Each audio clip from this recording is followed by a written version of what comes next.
तो उन्होंने बताया, लेकिन ज़्यादा बात आज नहीं करूंगा क्योंकि हमें और एक बड़े लीडर को सुनना है आज। ठीक है, तो एक कहानी बताऊंगा, चलेगा? यस। थैंक यू, आपने हाँ बोला। आप ना बोलते तो भी मैं कहानी सुनाने वाला था। एक साधु थे, ज्ञानी पुरुष, महात्मा, अपने कुछ शिष्यों के साथ गांव-गांव से घूम रहे थे। उनको शिष्यों को पढ़ाना था, नॉलेज देना था, प्रैक्टिकल नॉलेज सिखाना था। तो ऐसे ही गांव-गांव जब जा रहे थे तो एक गांव में उनको शाम हो गई, अंधेरा हो गया, तो उन्होंने सोचा कि यहीं पे अभी रुकना पड़ेगा कहीं न कहीं, अगले दिन सुबह चले जाएंगे फिर आगे।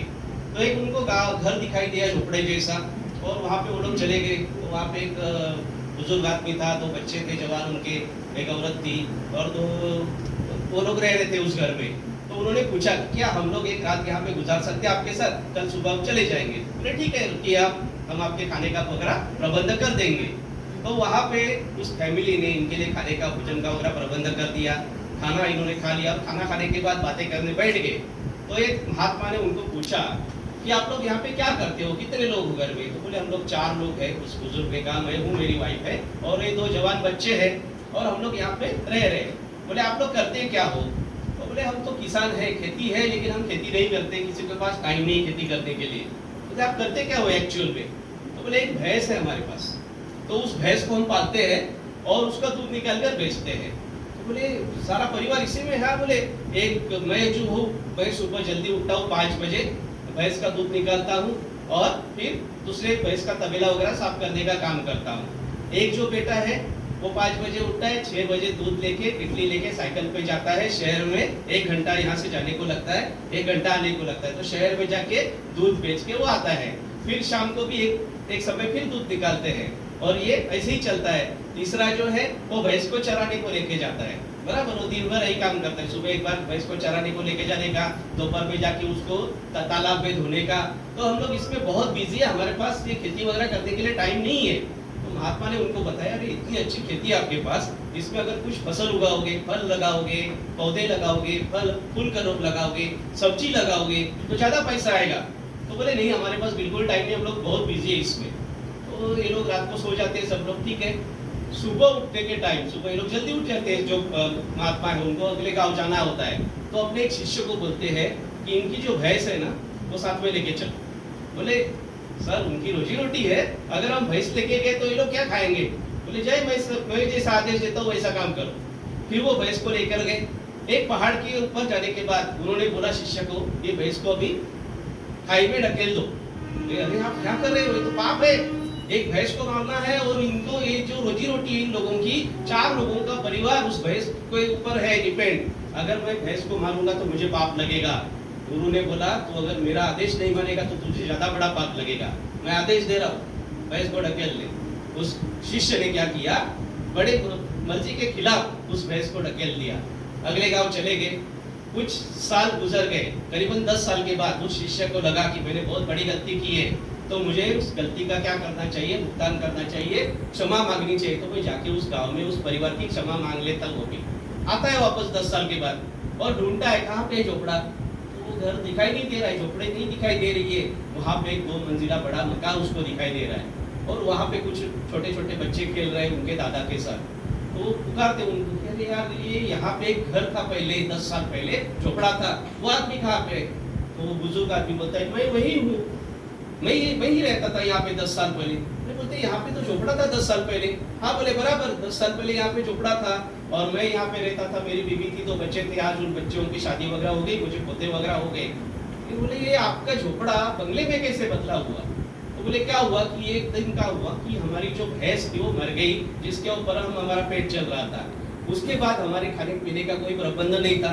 तो एक महात्मा हमारे घर पे आए थे, उन्होंने बोला था कि आप खेती करो। तो हमने सोचा कि अभी भैंस तो नहीं रही, तो खेती करके देखते हैं। तो हमने खेती करना चालू किया, थोड़ा सा सब्जी लगाई, थोड़े से फूल लगाए, थोड़े से फल लगाए, उसको बेचना शुरू किया, तो अच्छे पैसे आना शुरू हो गया।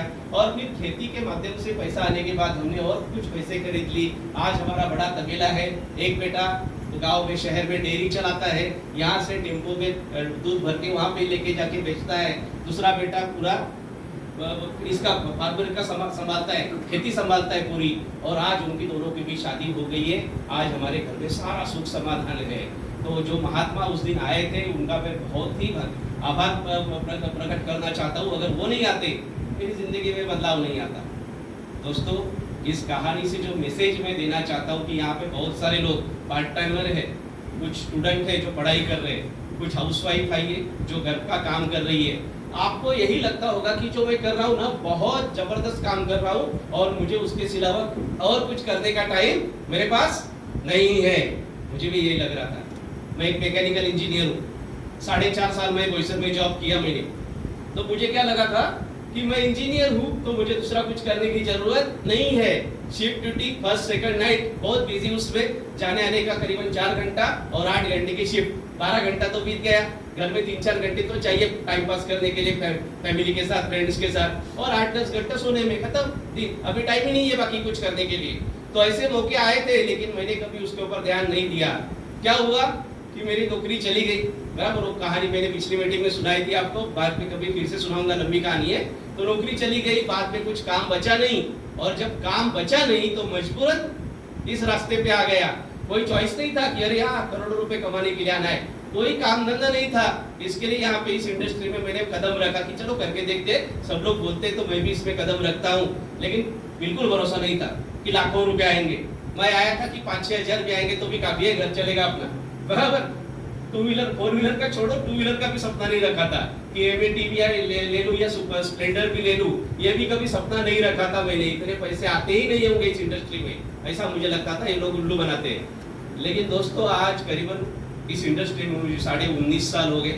30 दिसंबर 2003 को इस इंडस्ट्री को मैंने ज्वाइन किया था। वेस्टीज में मैंने 19 सितंबर 2015 में एंट्री की है। बराबर, तकरीबन 8 साल इसमें हो गए मुझे, अभी 7.5 साल। 13 लाख की महिंद्रा XUV 300 विद सनरूफ, इस गाड़ी का आज मैं मालिक हूँ। बहुत गौरव फील करता हूँ कि जिस घर में कभी साइकिल भी नहीं हुआ करती थी वहां पे अभी 13 लाख की गाड़ी है। और इस भैंस मेरी चली गई ना, तब मुझे पता चला कि पोटेंशियल है। आप सब में पोटेंशियल है दोस्तों, आप सब में पोटेंशियल है। यहाँ बैठा हुआ हर आदमी आने वाले 3-4 साल के बाद 10 लाख की गाड़ी में घूम सकता है। यहाँ पे बैठा हुआ हर आदमी आने वाले 1 साल के बाद 1 लाख रुपए का इनकम ले सकता है। यहाँ पे बैठा हुआ हर एक शख्स आने वाले 2-3 साल में फॉरेन टूर में शामिल हो सकता है। डिसीजन आपको लेना होगा। भैंस कोई दूसरा मारे उसका इंतजार मत करो, अपनी भैंस खुद मारो। बराबर, खुद मारो अपनी भैंस। नौकरी छोड़ो ऐसा मैं नहीं बोलूंगा आज के आज, लेकिन थोड़ा सा 2 घंटे का समय निकाल के पार्ट टाइम इस वेस्टेज को करके देखिए, पार्ट टाइम करके देखिए। जो भी स्टूडेंट है, क्या पता आपको गारंटी है कि आपको जॉब मिलेगा? कितने लोगों को गारंटी है? आज लाखों रुपए जिनकी सैलरी थी वो आज घर पे बैठे, पता है आपको? पिछले 3-4 महीनों में जो लोग लाखों रुपए की सैलरी ले रहे थे वो आज घर पर बैठे हैं। तो आपको क्या उम्मीद है कि आपकी पढ़ाई खत्म होने के बाद आपको जॉब मिलेगी? कोई उम्मीद नहीं है। तो ऐसे मामले में जो स्टूडेंट है अभी पार्ट टाइम आप चालू कर सकते हो।